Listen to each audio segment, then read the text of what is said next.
مولاي صل وسلم دائما أبدا على حبيبك خير الخلق كلهم. لله رب العالمين والعاقبة للمتقين والصلاة والسلام على سيد الأنبياء والمرسلين. أعوذ بالله من الشيطان الرجيم. بسم الله الرحمن الرحيم.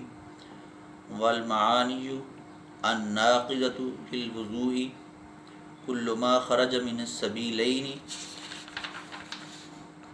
والدم والقیح والسدید اذا خرج من البدن فتجاوز الى موضع يلحقه حکم التطہیر والقیء اذا كان ملأ الفم والنوم مضطجعا او متکئا او مستندا الى شيء لو ازیل لسقط عنه والغلبۃ على العقل بالاغماء والجنون والقہقہۃ في كل صلاة ذات رکوع وسجود. صدق اللہ مولانا العظیم وصدق رسولہ النبی کریم ونحن على ذلك لمن الشاهدين والشاكرين والحمد لله رب العالمين. واحسن منك لم تر قط عيني واجمل منك لم تلد النساء خلقت مبرئا من كل عيب كأنك قد خلقت كما تشاء. اللہ تبارک و تعالیٰ کے حضور حمد و ثنا اور حضور علیہ الصلوۃ والسلام کی بارگاہ میں ہدیانات پیش کرنے کے بعد بصیرت الفقہ کے عنوان سے جو ہمارا سلسلہ ہے اس کے اندر آج ہم وضو کو جو چیزیں توڑ دیتی ہیں وہ بیان کریں گے. پہلے ہم نے وضو کے فرائض بیان کیے، پھر سنتیں بیان کیں، پھر مستحبات. اب وہ چیزیں جس سے وضو ٹوٹ جاتا ہے، وضو دوبارہ کرنا پڑتا ہے، وہ چیزیں ہیں. ان میں سب سے پہلی ہے الناقضۃ للوضوء کل ما خرج من السبیلین. وہ اسباب جو وضو کو توڑ دیتے ہیں، ہر وہ چیز جو پیشاب اور پخانہ کے رستہ سے نکلے. اب جسم سے خارج ہونے والی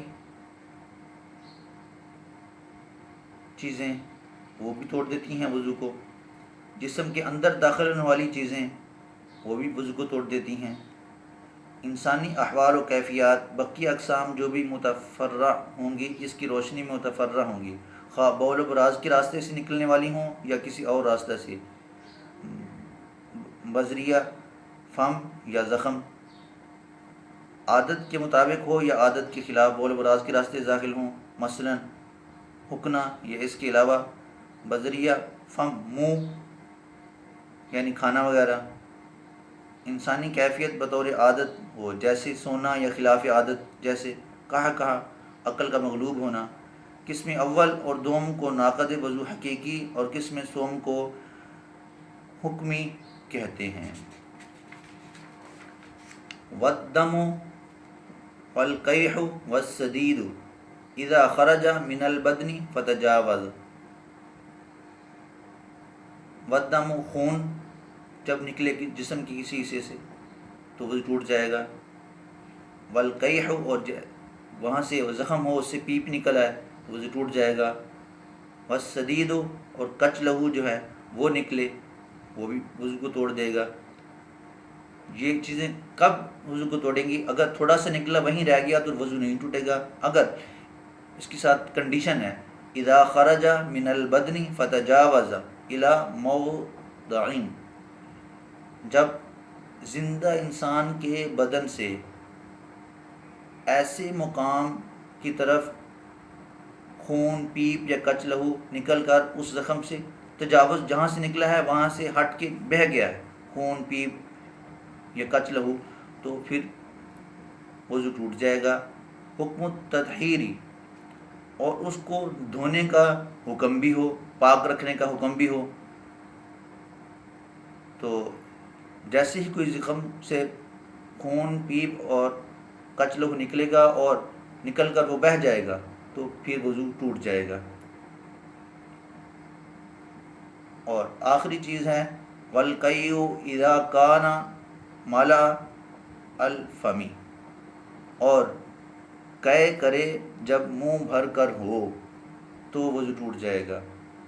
اگلی چیزیں ہیں والنوم، سو جائے متجعا او متکئا او مستندا، سوئے سیدھا پہلو کی بل بیٹھ کر سو جائے، یا سہارا لگا کر سو جائے، یا او مستندن یا ٹیک لگا کر سو جائے۔ اس کی ساتھ کنڈیشن ہے الی شیء لو ازیل لسقط عنہ، اگر ایسی چیز سے سہارا لگایا ہوا ہے اس سہارے کو ہم ہٹا لیں تو پھر وہ گر پڑے، لسقط عنہ، تو پھر وضو ٹوٹے گا۔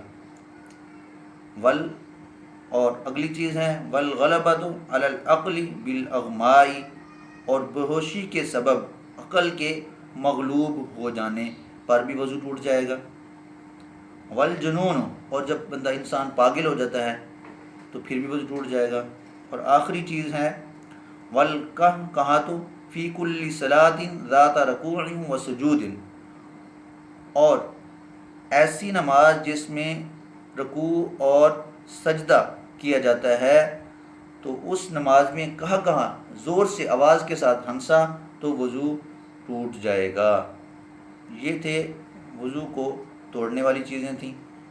اور کہا کی تھوڑی سی ڈیفینیشن میں بیان کر دوں، ایسا زور سے ہنسنے کہ خود بھی سنیں اور آس پاس کے لوگ بھی سنیں، اس آواز کو کہا کہیں گے۔ اور دوسری صورت ایسا ہنسے کہ دوسروں تک آواز نہ پہنچے، اس سے نماز فاسد ہو جائے گی، وضو باقی رہے گا، اس کو دہک کا نام دیتے ہیں۔ اور تیسری قسم ہنسی کی ہے ایسی ہنسی جس میں دانت کے نظر آنے کے علاوہ کوئی آواز نہ ہو، اس سے نماز اور وضو دونوں باقی رہتے ہیں، اس کو تبسم کا نام دیا جاتا ہے۔